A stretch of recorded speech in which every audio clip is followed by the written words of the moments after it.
Copyright disclaimer under Section 107 of the Copyright Act 1976. Allowance is made for fair use for purposes such as criticism, comment, news reporting, teaching, scholarship, and research. Fair use is a use permitted by copyright statute that might otherwise be infringing. Nonprofit, educational, or personal use tips the balance in favor of fair use. Welcome back to my channel. I'm your host, G.I. Wingnut. I'm bringing you this article from Mother Jones. I'll put the link down in the description. But as I've noted in my own personal description, that I'm an advocate against human trafficking. And when this news came to my attention, I knew I had I have to read this article out. So, Mother Jones, their category is politics. They published this article July 17th, 2025. The State Department guts its office combating human trafficking. The cuts come as Trump reels from MAGA anger over sex trafficker Jeffrey Epstein.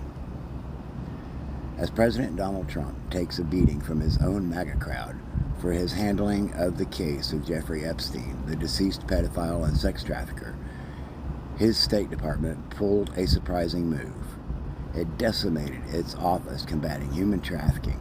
As part of the downsizing, the Trump administration on Friday cut 1,353 positions at the state, about 15% of its Washington-based staff, and the largest reduction in decades.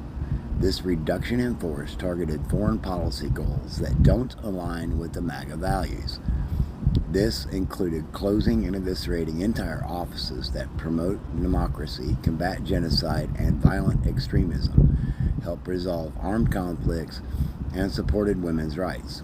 Among them was the Office to Monitor and Combat Trafficking in Persons, known as the TIP Office.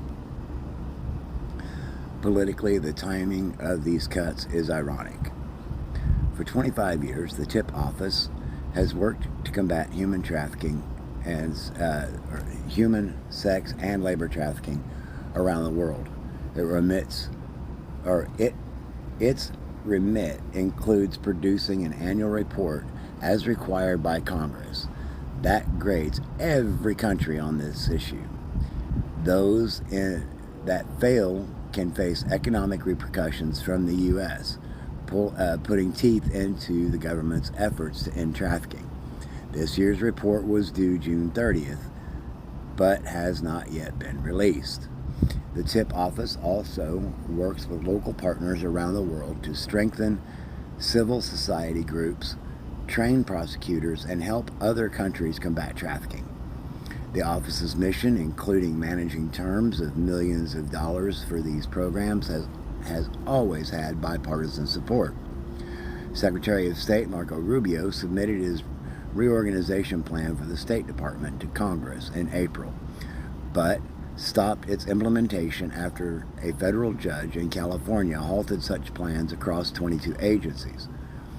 Last Tuesday, the Supreme Court lifted that injunction, and the state rushed ahead with its reduction in force on Friday. According to reorganization plans shared ahead of time with state employees, workers and the TIP office expected a few job cuts, but believed their office would be demoted from standalone entity into a component of the Office of Democracy, Human Rights, and Labor. Perhaps the fact that the plans indicated they were being lumped into the category of democracy and human rights, ideas the Trump administration sought to remove from federal government's foreign policy and had targeted in the departmental reorganization, should have been a sign that things would not go well. Still, workers there were blindsided when about half of the office's full-time civil and foreign service employees received RIF notices Friday. When combined with Elon Musk's deferred resignation program, oh good grief, these crazy ads, When combined with Elon Musk's deferred resignation plan, the office now has about a third of the full-time staff it had in January. The sheer number of cuts has really decimated the office. Everyone was caught off guard. According to someone familiar with the cuts, many of the approximately 35 workers who didn't get laid off received notices late Friday that they would be reassigned and given a pay cut. The RIF appeared to target employees with the shortest tenures, which meant there was no attempt to strategically preserve experience or expertise across the office's projects. After Friday, for example, it appeared that just 6 of the 24 people responsible for researching and producing the congressional required report remained. Quote, the sheer number of cuts has really decimated the office, says the source. Continuing with that goes all of the expertise and connections and understanding, end quote, of each foreign country the office worked with. Quote, that takes years to build up. It's not like you can just resign a few people in the office and somehow it's going to work. The State Department spokesperson defended the cuts.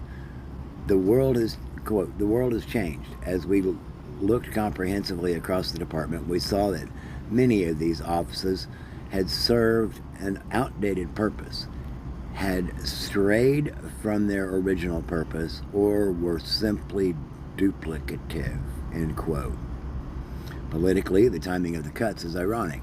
The Trump administration is battling perhaps its biggest intra-MAGA struggle over its handling of the Jeffrey Epstein investigation.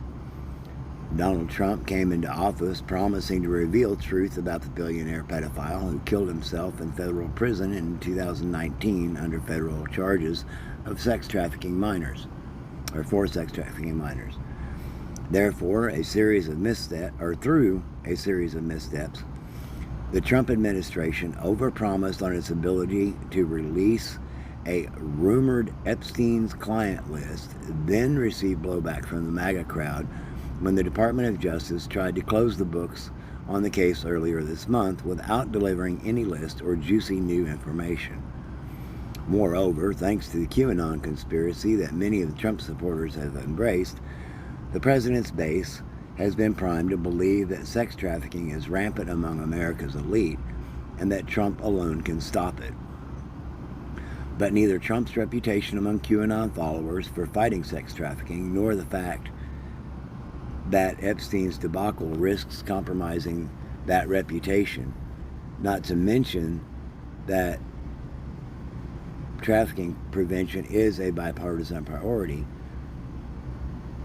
were enough to spare the tip office from crippling cuts. None of it mattered, right? Anyway, perhaps the person familiar with the cuts wonders. The office had gained a reputation for being an aggressive human rights gadfly, producing an annual report that got in the way of other diplomacy efforts around the world. It was pushing back against other voices in the State Department, they said. They maybe made some enemies. On Tuesday, Michael Regas, Deputy Secretary of the State for Management and Resources, seemed to confirm the sentiment that he appeared before Congress and defended cuts to the programs like the TIP office. Quote, for too long, single-issue offices have mushroomed in number and influence, often distorting our foreign policy objectives to serve their parochial interests and slowing down our ability to function, end quote. If you made it to the end of this video, good on you.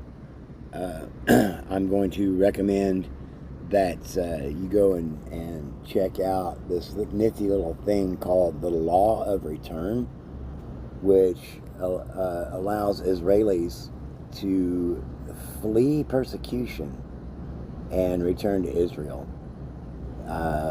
I just want to remind you how big of a fan Les Wexner is of Israel, the whole AI pact, Netanyahu, Donald Trump, Donald Trump and Les Wexner's connections to Jeffrey Epstein. The timing on this is just ridiculous, just utterly ridiculous. I am not happy. As an advocate against domestic and sexual violence and human trafficking, and working towards becoming a recognized advocate against, for rather, human, or good grief, I'm all kind of tongue-tied, I'm agitated. An advocate for homeless intervention. Anyway, thanks for sticking around if you made it to the end. And I will be bringing that Victor Davis Hanson video pretty soon, but life's been crazy. If you can't stay cool, stay hydrated. Take care of yourselves. Rest well, and remember, mental health matters.